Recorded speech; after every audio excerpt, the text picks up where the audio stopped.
مرحبا، اسمي جميلة سليمان، عمري 23 سنة، من محافظة نينوى قذاء سنجار. أنا خريجة جامعة ذهوك التقنية معهد العمادية قسم تحليلات الواردية. هدفي أدافع عن المرأة وأوصل صوتهم إلى الجهات المعنية والدول العربية والعالم.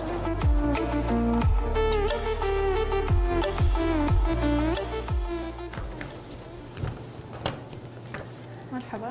أهلا. أهلا جميلة. جميلة واسمك عليك؟ شكرا. أنت جميلة؟ تعتقدين أنت جميلة؟ شنو الشيء الجميل بيج؟ افتخرت أوكي. أنتم قولوا.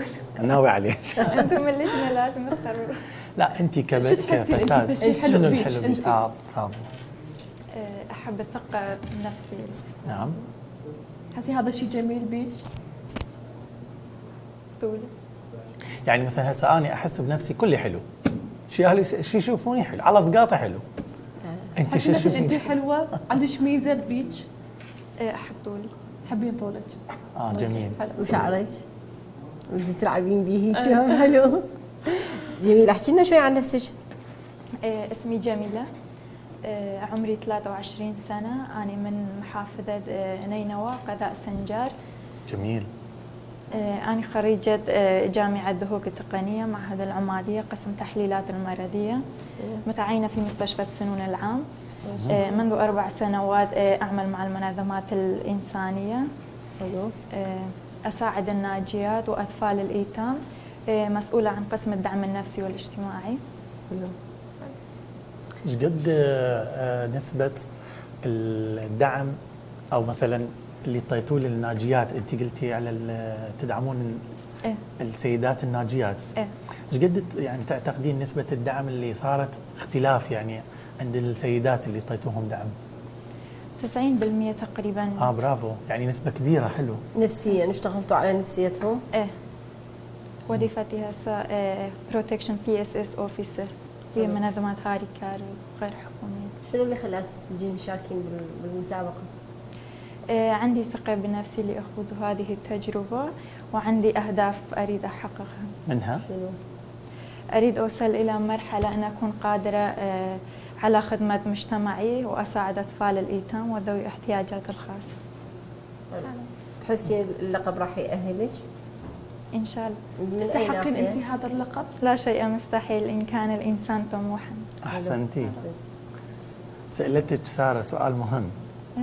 سألي هي. تستحقين هذا اللقب؟ إن شاء الله. ان شاء الله. ايش قد وزنك وطولك جميلة؟ طولي 170 ووزني 54. ان شاء الله. عندك اهتمامات ثانية؟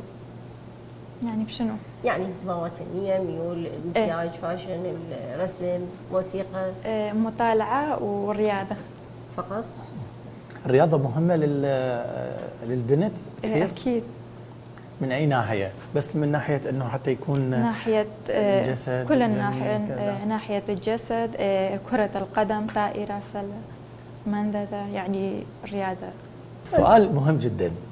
تعتقدين أنه رسالتك اللي راح تأديها من خلال المرأة السنجارية، أو ممكن يعني انظلمت المرأة السنجارية أو البنت السنجارية أنه ما معروفة كثير بالمجتمع العراقي؟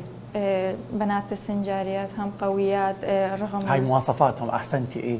رغم الاغتصاب والحروب والنزوح، هم هاي الظروف عندهم اللي ثقة مرت. بنفسهم ويشاركون بهيك مسابقات هم عندهم ثقة. طيب شنو فكرتك عن الجمال العراقي؟ شلون يعني؟ الجمال العراقي يعني نشوف مثلا المرأة بشمال العراق. شلون تعرفيها هاي عراقية متباعين مثلا من بين عدة نساء؟ بثقافتهم. جمال الشكل، أنا بدي أحكي على الشكل.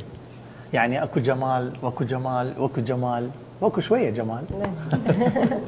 بس الجمال العراقي بشنو يتميز؟ مثلا الهنديات معروفات بالشعر مو والعيون والسمار. المراه مثلا العراقيه شنو تتميز بوجهه نظرك انت؟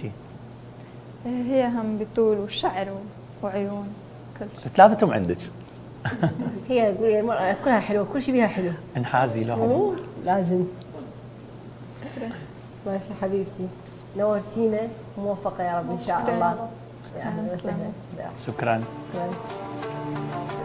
مشاهدينا احنا حاليا ننتظر جميلة ونشوف شنو صار وياها. وطلعت جميلة حلو جميلة. لا جميلة واسمك علي. شكرا. حبيبتي احكي لي شلون معنويات، شنو صار وياك داخل؟ زين الحمد لله. أسئلتهم شلون كانت؟ كانت كلش زينة وللأسف ماكو أي صعوبة؟ لا توتر راح؟ إيه. لو زاد أكثر أمام اللجنة؟ لا راح. راح حسي بس قبل شوي شلون كان؟ كان شوية خلاف. أتمنى لك كل التوفيق ويا رب إن شاء الله تكونين أحد الفائزات في مس عراق. شكرا عزيزي. شكرا ومع السلامة.